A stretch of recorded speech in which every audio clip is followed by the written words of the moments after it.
think the thing for me with England is there's a few situations or problems they need to sort out. One of the main ones is you need to find an out-and-out 7. You've got a few really good ones in the Premiership. Sam Hill is obviously a really good player, but he doesn't seem to start. And obviously he's injured now for the rest of the season. Don Armand had a chance off the bench yesterday. He looked alright when he came on. The issue is when you don't play with an out-and-out 7, you struggle at the breakdown, and that's been England's problem in the Six Nations. Is at the breakdown, every other team has had the better of you, or nearly every other team's had the better of you. Yeah. And that's been the situation. Then a few other players, just because of their names, they start in games when, like for example, Mara Touré has had a very poor Six Nations by his standards, and he should have probably been dropped to the bench. The thing I'd say about Mara Touré though is at the very least he is a player with an awful lot of talent and an awful lot of potential. I wouldn't say I'll come out of the squad nothing, but he should have been dropped to the bench at least for a game or two. I feel that's what he's needed. But what I mean more so on the what I'm alluding to more so on the players being picked by name is the likes of Dylan Hartley, who's obviously been in the squad a long time. Wasn't named captain, and then almost, well, you have to play now you're captain, which should never be. It's the same with the football team. It's something that England do, where they think, right, well, these are the names we've got to pick from, and then a new manager comes in and he goes, right, these are the names I got to pick from. Well, no, there are other names out there you could explore and swap, but he goes, no, this is my core group. Why is there a core group? Why can't you approach every single situation, every single squad, and go, right, fresh take, no one's in the squad, automatically I'll choose myself based on merit, and it never happens, and it's just bizarre. It's a similar issue with the Wales rugby team, to be honest, because I weren't happy with the team selection beginning in France, and it proved me right. I know we won the game, but it was awful. He goes back to his tried and trusted, but his tried and trusted have failed for the last 3 or 4 years. So why are we picking them? For example, Dan Biggar is a good player. What he does is he's very good at, but it's what he can't offer the team is what's hurting Wales. We want to play this expansive game plan and score tries. With Dan Biggar, we can't do that. I think we've played with last year's Six Nations and this year's Six Nations. We've played 490 minutes with Dan Biggar playing. We've scored 8 tries. Without him, we've played 310 minutes and we scored 13. So we scored 5 more tries in 180 minutes less. 180 minutes less in the game time. So that just shows you what you need to learn about. I'm not saying it's all his fault, because it's obviously not. It's obviously the tactics he's been told. He kicks it way too many times for my liking, and a lot of other Welsh fans liking. Rhys Patchell, I think, needs to be the one to start to lead us into the autumn internationals, to lead us into the next year's Six Nations, and then the World Cup. Gareth Anscombe off the bench is a great option. He does keep that skill set there. He's obviously a good rugby player. But yeah, I think Dan Biggar, if you want to play this expansive game plan, he's not a 10 for us. And it's the same with a few other players in the Welsh squad that just get picked on name and not on form. And it's disappointing. Obviously, it's the same situation with England. Both countries, both our nations need to sort themselves out, because otherwise we're going to struggle going into the World Cup next year. Yeah, it's just, you have to look at it long term. How do you progress as a nation? You can't stick the same. And it's just, who can make the right decisions? Who is the one? Which of the players are the ones that drop out? Which are the players that come in? It's tough. There are an awful lot of decisions you have to make, but you have to do it. You have to really get to grips with it, because otherwise, like you said, you just become stagnant. You don't move, and that's the last thing you want, especially with England. I mean, when Eddie Jones came in, was it 16 wins in a row, 17 wins in a row, something like that? Maybe I'm getting the number wrong, but he had a really good run where he was undefeated. He was doing really well, and now, after slightly faltering, it would be a shame to throw away all the good work he's done by remaining with the same players and sort of having to grind out results and struggle through games when you could bring in new talent and just reinvigorate the side and freshen up your ideas. And I think it's really important that you do that to move forward. Question I want to say to you is, Stuart Lancaster obviously was the coach before Eddie Jones. Do you feel Eddie Jones is just his good start came off what Stuart Lancaster built? Because Stuart Lancaster in the Six Nations never finished below second. He had an 80% win record. Eddie Jones, his win record is 73%, and obviously finished 5th this year. Do you feel it was just Lancaster had obviously the bad World Cup, and that's what got him the sack? But do you feel Eddie Jones, all like the groundwork was done by Lancaster, and that's why they were so successful at the start? I don't know. I don't think it's fair on Eddie Jones's part to claim that Stuart Lancaster's sort of the remnants of his squad helped Eddie Jones do as well as he did. I think he deserves to be praised on his own merit for what he did. Lancaster's a fair point, because it does very much feel like he wasn't the worst England coach. Well, 80% win record in the Six Nations is not bad at all. It wasn't the worst England coach, but it was such a disastrous World Cup that it was a knee-jerk reaction that had him sacked. Same with Robshaw being stripped of the captaincy. It was very much a quick move because there needs to be a dramatic change. Well, no, I think Eddie Jones has deserved the credit he's been given, but with all managers in any sport, when you're doing well for a certain amount of time and then things start to falter and not go your way, that's when you're tested as a manager. You have to prove that you have the ability to change the way you play, change the way you set up to make sure that you move past that hurdle and keep going. All the best managers in all the best sports have done that. So it'll be a real test now to see what he will do next to move England in the right direction. Well, my issue is similar to yours. Obviously, I said with Wales is you were looking ahead to obviously the World Cup, and that's why Jones has realised now. I think that's why he's saying a lot of players play the last game for England because he realises he needs to build for it. He needs to build for the World Cup next year.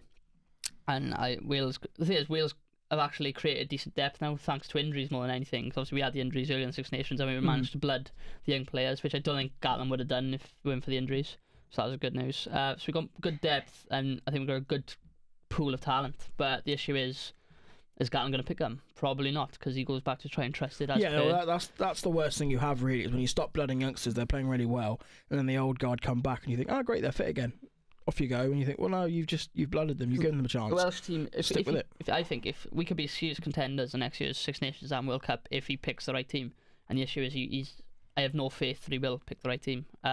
Long term, then, do you think Gatland's the man to lead Wales, or would you rather see a switch? He's gone after the World Cup anyway, but I feel his issue is he's failed to adapt. Obviously, he was great when he first came in. Well, not just first came in, he was great for about 5-6 years for Wales, and then he's failed to adapt with the game evolving in the last 3 or 4 years, and that's the issue, because he will keep going back to try and trust, as I said, but they have failed over the last 3 or 4 years. There's some players who deserve to keep this spot, like Arf Penny, obviously there's a lot of calls for him to be dropped, but he has been excellent in the Six Nations, to be fair to him. Dan Biggar, obviously he's had poor Six Nations. It was the wrong decision to bring him back completely, but also like yesterday, for example, he dropped Aaron Shingler, who's been arguably, well, in my opinion, the best player for Wales in the Six Nations, and he's on the bench. And when he came on, he done more in the 15-20 minutes he was on the pitch than anyone who was on the pitch before him. I just don't understand some of his decision making, and it's irritating me and other Welsh fans, because we know we've got the talent, we know we've got the skill set and the players to be really good, to actually be competitive, to win titles, and maybe in the World Cup next year. Reminds me a little bit of Everton. We'll get back to that later. We'll get onto that later. But also, what we wanted to end of the Six Nations talk was our team of the tournament. Yeah, I mean, I don't have one because I didn't watch too much of it, but you have one. Yeah, I have tweeted out this morning on my Twitter account at LWOS_Gavin. If you want to look at that. Well done for spelling it out this time. But if you want to look at that, and then let me know what you think on Twitter, or give me your opinion. If I'm right, if I'm wrong in your opinion, just let me know. And obviously, let us know in the comment section down below if you agree with my 15. I'll start with should I start with backs or forwards? I'll let you choose. Forwards. 1 to 15 is always a nice way to go. The props are pretty easy to pick. 2 Irish props: Cian Healy and Tad Furlong. Tad Furlong, probably the best tight end in world rugby at the moment. Easy choice. He's had an excellent Six Nations. Cian Healy has really reinvented himself at Six Nations. He's had a couple of tough years for injury and obviously competition with Jack McGrath, but he's really shone out the Six Nations again, and he deserves that loose spot in my 15. Hooker was a bit more difficult. I had a couple of options in Stu McInally from Scotland. I decided to go with. I think he's had an excellent Six Nations. He didn't play on the weekend against Italy, and Scotland missed him. I thought he came off the bench, but in the first 60 minutes when he went on the field, I thought Scotland missed him. And then Guirado was another one from France, captain. Always seems to have a good game. He's had an excellent Six Nations. Obviously, he missed the Welsh game for injury, but I decided to go with Stuart McInally because I thought he was excellent for Scotland for the first 4 rounds. In the second row, then I've gone with it was a bit more difficult the second row because I think I had Alan Wynne-Jones or James Ryan. For Ireland, it was a really tough choice, and I didn't know who to go with, so I've kind of put them both down on my Twitter. But I make a choice with Alan Wynne-Jones because I'm Welsh. But it's deserved. James Ryan coming into his first Six Nations has had an excellent tournament for Ireland, to be fair to him. The other second row then was... I can't remember what I put in the second row.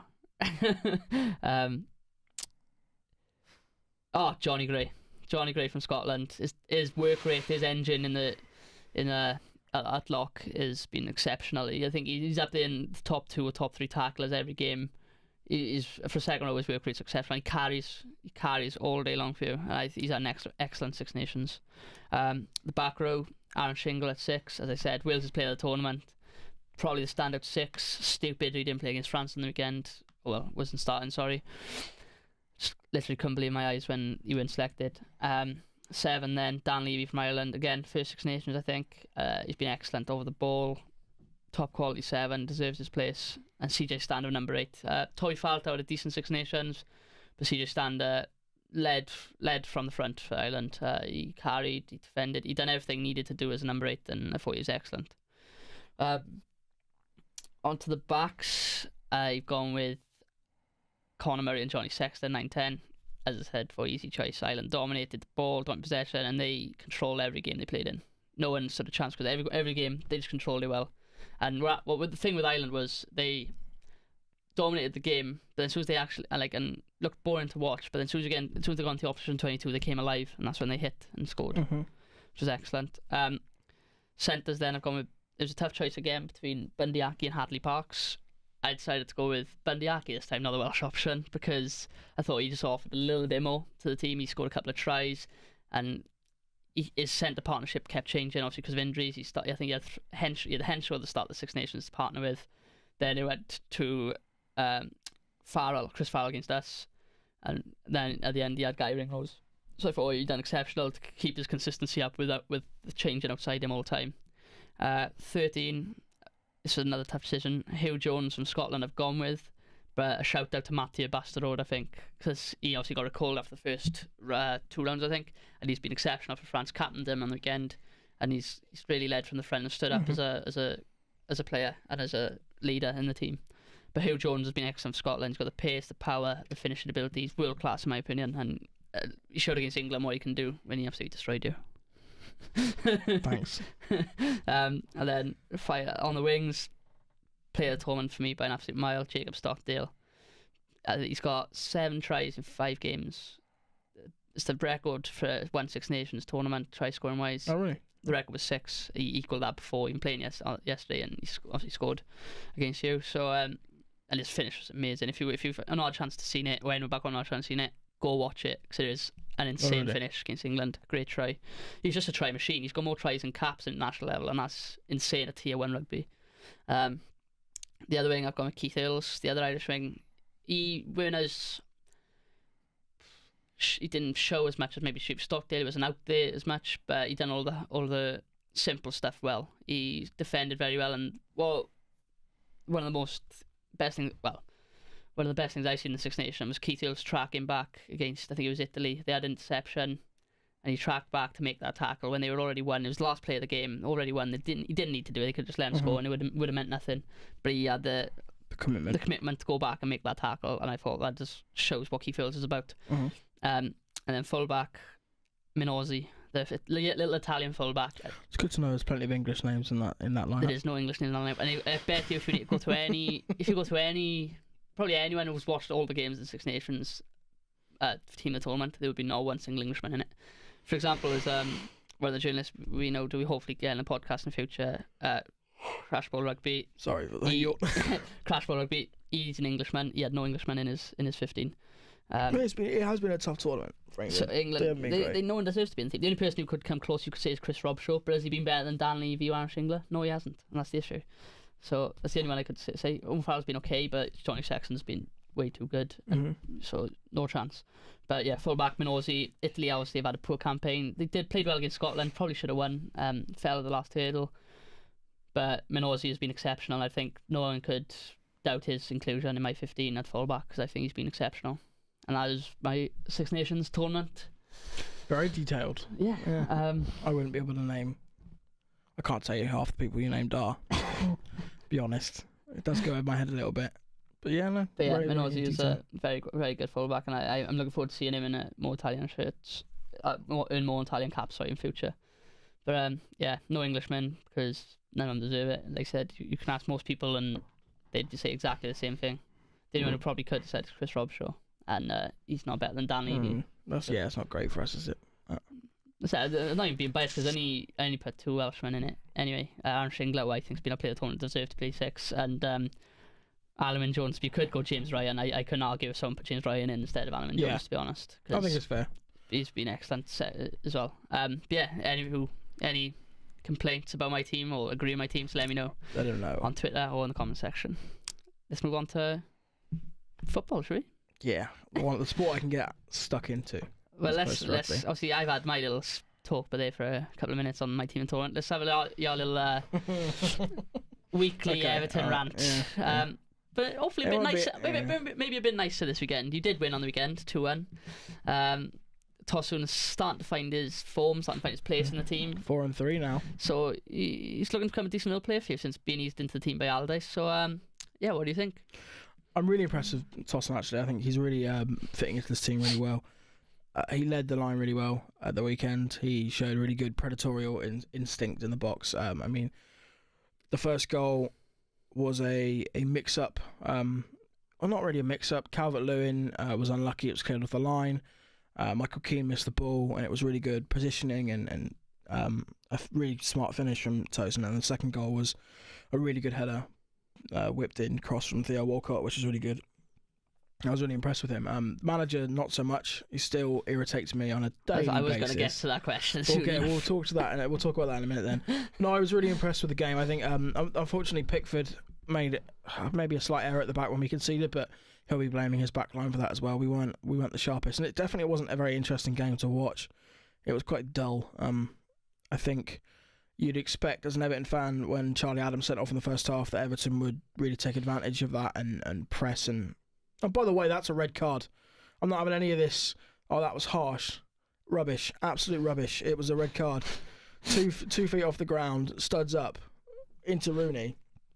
No bias there, or just no, that's no bias because he leaves the ground. Both feet leave the ground. He's got his studs up.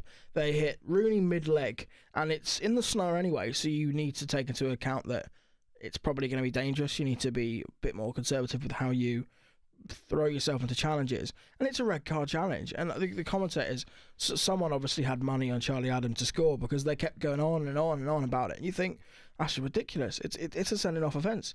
I mean, I've got nothing against Charlie Adam, play for Liverpool, but I've got nothing really against him. But it was a red card. But I think after that, you'd expect the dynamic to change and Everton to really press and dominate the game, especially when we had three in midfield with Garner, Davies and Rooney. We never really did that. Garner ran an awful lot, but it wasn't his best game. Obviously, Davies got a knock and had to come off early in the second half. Sorry. But no, we grew into the game, and thankfully the last 10-15 minutes was a little bit more entertaining. But it wasn't a great game. But as far as I'm concerned, as long as Tosun's still scoring, we're getting 3 points. Do you think he's starting to repay that fee you paid? I think he's showing that he has the ability to really replace Romelu Lukaku, because obviously since we left Lukaku, it's been a mixture of playing Sandro up front, Dominic Calvert-Lewin, Oumar Niasse. Niasse has done good stuff this season.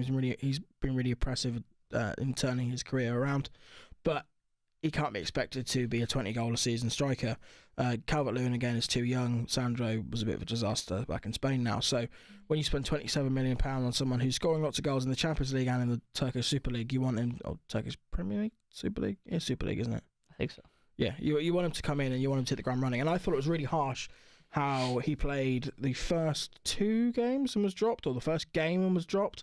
And Allardyce come out in his press conferences and said, he's struggling to settle down. You play him 2 games, he's not going to settle down. You need to give him time. And I thought he was unfairly criticised in the press, so it's really good to see him sort of flowing with confidence at the moment, just really playing really well and settling himself into this team. And hopefully next season, if he can come back and have a good pre-season, we can really hit the ground running.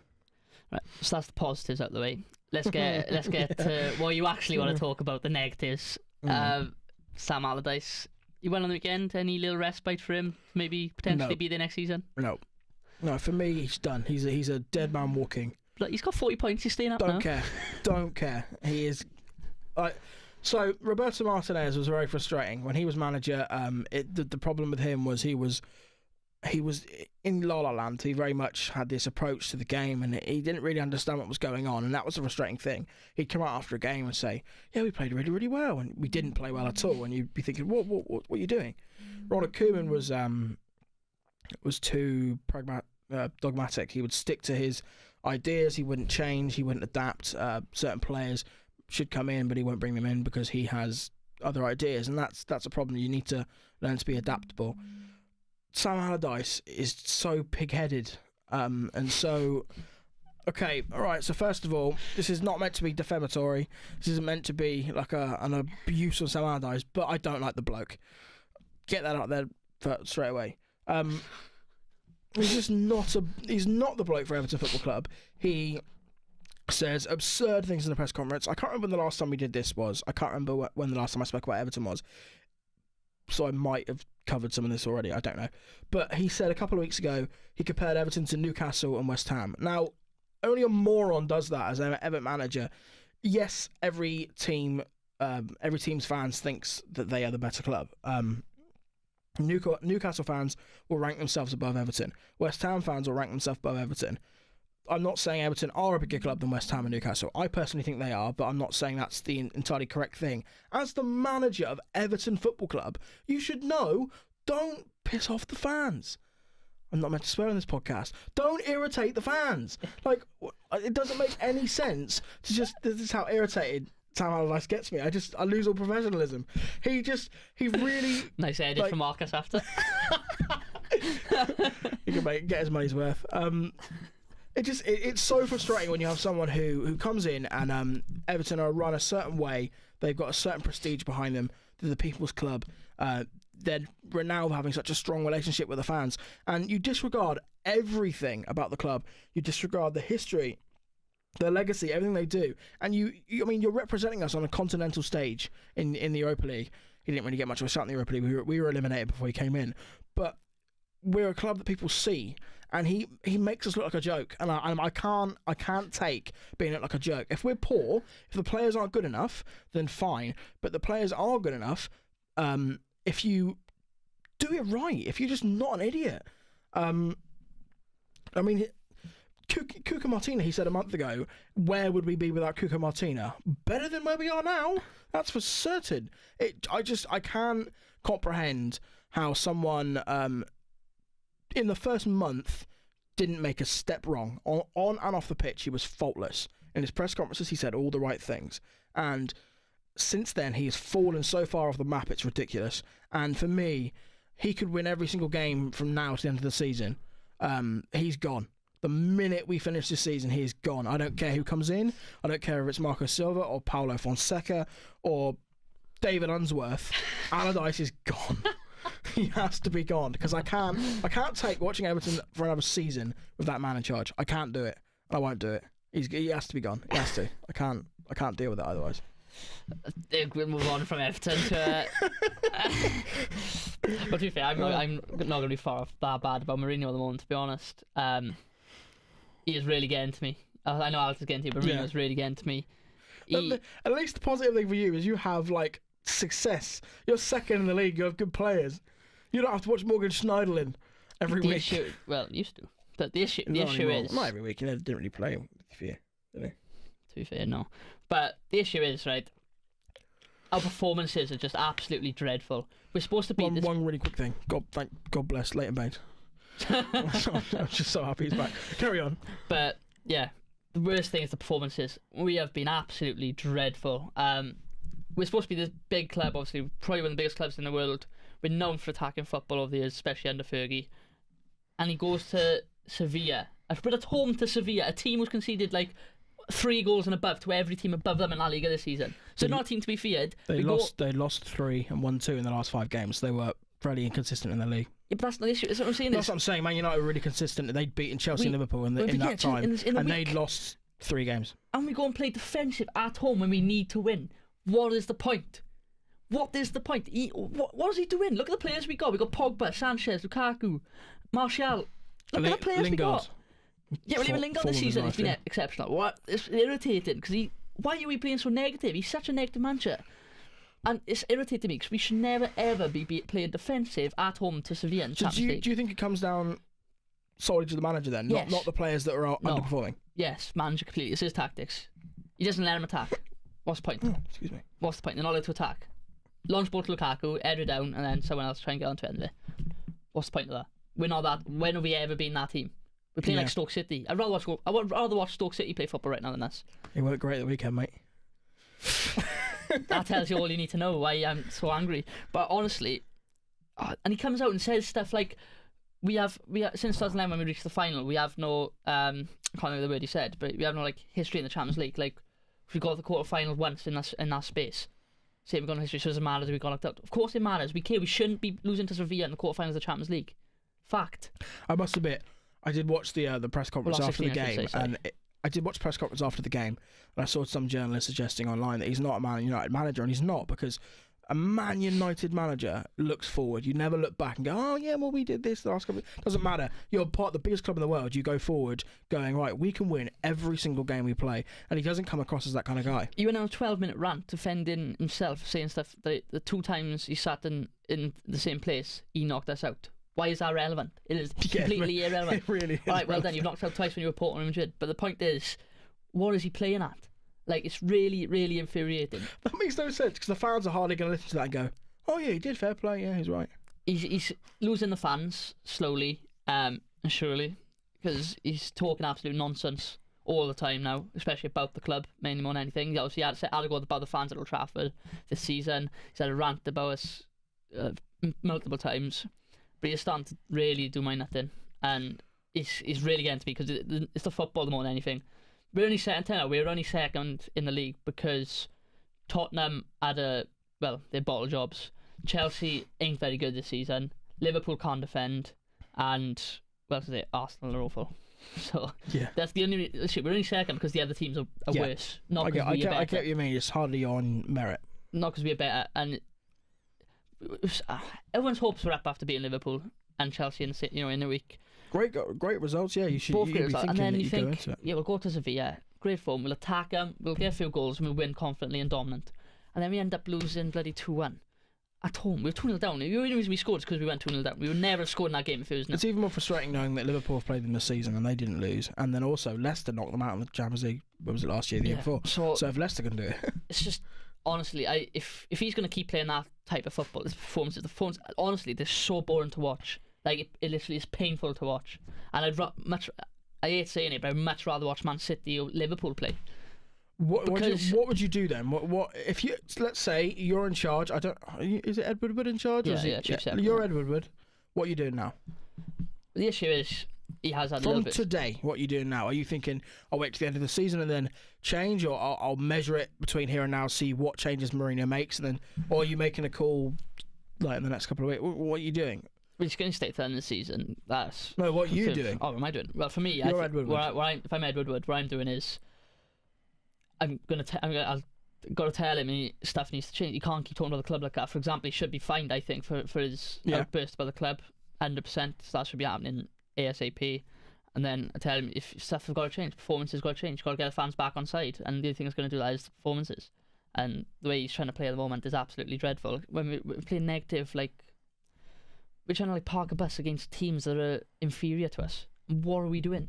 And if nothing changes, if they don't change now in the end of the season, then it's tough. It's got a decision to make. Do we either let him go and get a manager who wants to play town football and play the Manchester United way, or do you give him a summer to bring in more players who want to spend more money again, and then see if the performance changes that next season? For me, I think just because if he wins the FA Cup, you can't really sack him. I know it's a thing. So if the FA Cup and obviously second in the league. When was the last time you won domestic silverware? Last year. Was it last year? Won the Carling Cup, did we? Well, not Carling Cup, anyway, the Carabao Cup. I always forget. Won the Carabao Cup, the Europa League, and when years people win things, it always just melds into one in my mind. I have no idea. So because he obviously won that treble last year, and obviously if we do win the FA Cup this year along with second place, then I'd keep him and give him a chance. But if the performances between September to Christmas next season are this bad again, then for me he's got to go, because it's not sustainable to keep playing this way. Keep getting obviously these world class players and basically taking all their talent, just basically not utilising their talent, taking it all out of them, coaching the talent out of them just to defend and just sit back, and it's not good enough. The only person who's been playing well in recent weeks is Lukaku. Sanchez has been dreadful. Has Rashford been alright? Well, he's only come into the team last couple of weeks, but he's played well since then. But Sanchez has been awful. Certainly makes his comments that he made about Frank de Boer look stupid now, after criticising him for losing and then going and throwing away an important game in that fashion. But I imagine it's even more frustrating because Yeah, he was criticised earlier on in the season for being too defensive against Liverpool in the league, and that you can accept. But I suppose when you're billing this game as the most important game we've got left, or of the season, or whatever, he was saying it's massively important to then go and throw it away like that. I can expect us to be a bit more defensive and a bit more negative, well, not necessarily negative, but a bit more conservative against teams that are better than us or on the same level as us. But against teams like Sevilla. One of the easier teams to get in the draw. Exactly. Yeah. Like obviously last night we done well. We beat Brighton 2-0, but it wasn't a good performance. We were awful to watch. Honestly, I'd rather watch paint dry. Like I watch us obviously because I support the team wherever it happens, but it's so painful to watch. So painful to watch. And Sanchez has been awful since he signed for us. He lost against Sevilla. He lost the ball 82 times. Really? In one game. What? It's the most. That's absurd. It's the most recorded by any professional footballer. Jeez, that is amazing. So he was correct decision to drop him yesterday, but he'll probably be back in the team next game anyway in the Premier League because that's what Mourinho does. And he's the issue with him as well is with his high profile and the wages he's on. There's almost like a pressure to play him, isn't there? What he's got to do is he's got to sort it. Because I think Sanchez could work United. Well, he's an incredible player. You think he would? Pogba could work United. But the issue is they're not going to work in this negative system that Mourinho wants to play and the tactics he wants to use. I think also as well, off the field, he might be better. He might be better at the training ground, I don't know. But off the field, Mourinho always comes across as quite stoic and miserable. That doesn't breed positive atmospheres, does it? In terms of at Old Trafford or at Carrington, it does feel like it would be difficult if you're going through a tough period to turn up to training and have to speak to someone like him who's never really enthusiastic or positive.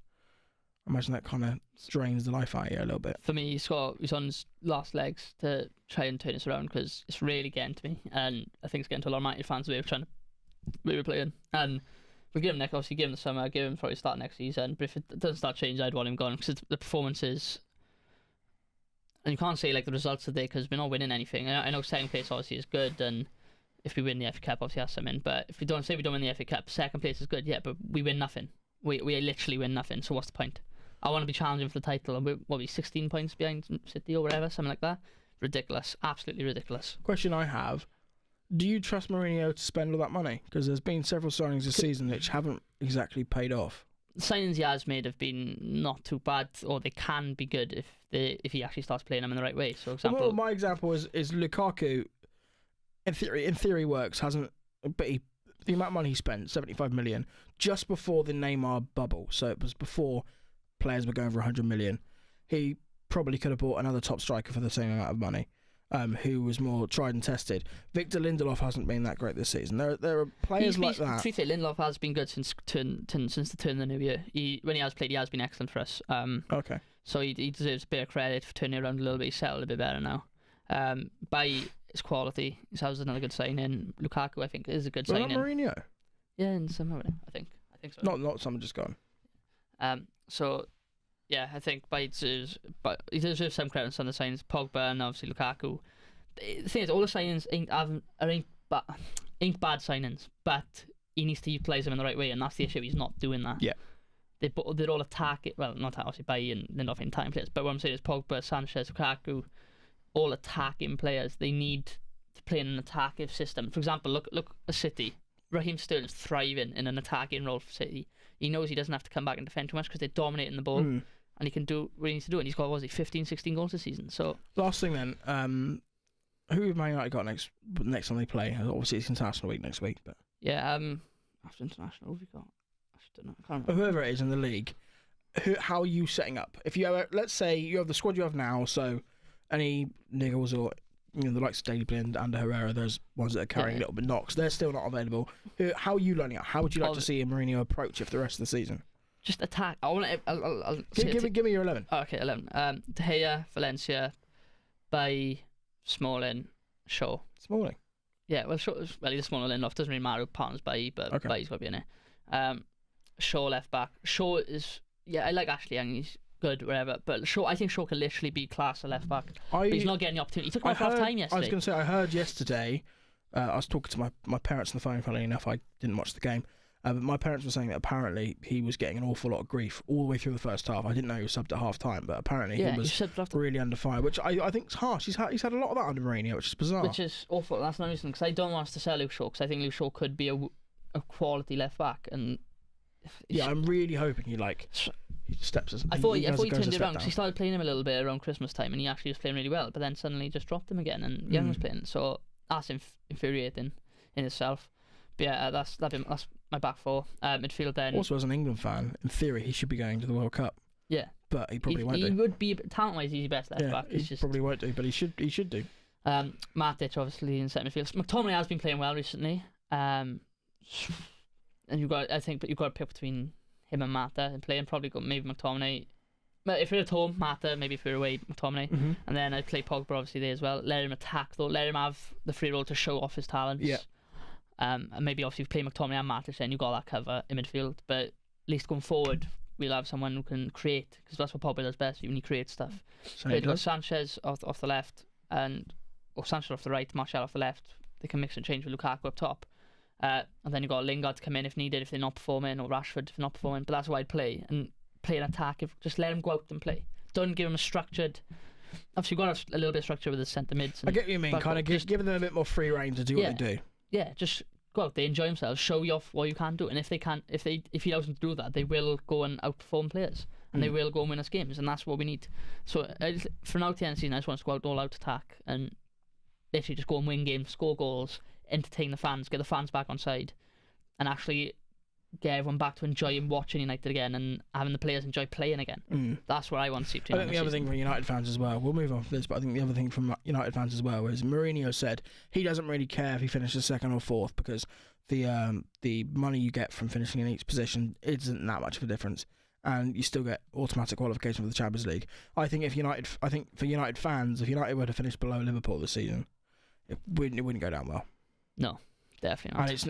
And that's not impossible. That's very realistic. That's another comment he said. That's he's just losing the fans one by one. Yeah. We'll move on to we've got another subject. Salah. After that, you're about done. Yeah. Let's move on to the final. Oh God, we got loads more. But yeah, Salah. There isn't really much of a story here, just to say how good is Mo Salah. He's just really scored 4 goals yesterday, 36 of the season. How good is Mo Salah? Do you think that it's almost done and dusted now, the Golden Boot? Because obviously Harry Kane's still injured. It's got to be now, isn't it? It's scoring 4 goals a game, man. It is ridiculous. As I said, I don't think he's 4 off getting 40 for the season, right? And he's going to do that. I guarantee he'll get 40 goals. But if he actually took half the chances he missed, he'd be 50, 60 goals. Honest to God, he gets that many chances and he's that good. It's just insane. He is just insane. I seen a picture yesterday. It was like a picture of him with like 4 Watford players around him and in front of him, and he said, and then there's a picture of Sanchez with his open goal he missed earlier in the season for Man United, and he was saying, "How can I tell my grandkids that Salah scored this and Sanchez missed this?" And you just couldn't. If you watched both pictures, you'd think no chance. It's weird. He's got all the right combination. He's got sort of the speed, the athleticism that a winger does, and then the finishing ability that a striker does, and the dribbling ability that you'd think like a David Silva-esque attacking midfielder does. He's got all these different elements that he needs to be the perfect all-rounded forward, where he can just wherever you play him. And he's playing on the wing as well. You know what I mean? Like he scored 36 goals from the wing. It's just insane. I think Firmino. That doesn't happen often in the Premier League. No, and Firmino's obviously done really well this season. I think he's got like 20-odd goals as well up front, so he's had a good season as well. But they could be a genuine threat next season if they strengthen well at the back and the midfield. I think definitely could be. Liverpool could be up next season, and that's why we need to strengthen and we need to sort out. Because if you be honest, would you rather watch Everton or Liverpool play football? If you didn't support Everton. Yeah, if I was a neutral, I'd rather watch Liverpool. Yeah, because the way they play, it's not just because the club. That's the way they play. That's not even against Everton either. I'd rather watch Liverpool play than other than Man City. I think Man City are amazing. Other than that, I'd watch Liverpool. Well, go entertain the Man City Liverpool game was earlier in the season. Yeah. When Liverpool and they're playing each other in the Champions League. That'd be a great clash. That'd be both legs. I think would be excellent. Yeah. I think Salah's insane. Him and De Bruyne this season are probably competing for that for the Player of the Year, but you can't argue either way because De Bruyne obviously best player in the Premier League, but Salah's just insane. His goal scoring record this season is incredible. Do you want to touch on the England squad? Leave it for next week. We're running over a little bit. Okay, we'll leave the England squad for next week. Obviously, head internationals next week. We'll talk. Well, yeah, because next week will be after the games or in between the games being played anyway. We'll see if so we can have a little bit of a recap. I'll just say really quickly, for the record, I think it's really good they've called up the new boys, the likes of Mawson, Tarkowski, Pope, and Cook. they've all deserved Completely agree. at least an opportunity. So Like I said, the only one I'm disappointed with is Lascelles, and if you call up them players, people Jamal like Lascelles and Jamal John Lascelles and John probably, Shelby probably deserve to be We'll there. go into depth more about if we think there are any other snubs, if we think there are people that shouldn't be in there and whatnot. We'll do that, and we'll do that next week. The other football story is West Brom. Obviously, They're doomed. they're really bad, aren't they? They're down. They were 1-0 up, and then looked like they were finally going to get a win. Helped Mayaka. I was quite happy with that. But looked like they were finally going to get a win, and then a free kick, and then Stanislas in the 89th minute. Do you think Pardew should be gone? Do you think he'll be gone before the next game? Well, what they got to decide is Pardew the man to take him back up? Yeah, they have to think long term. Because they got to think now they're down. They're down. It doesn't matter who they bring in now. They're down. So they got to decide now if they're going Is he the man to win promotion from the Championship? Yeah.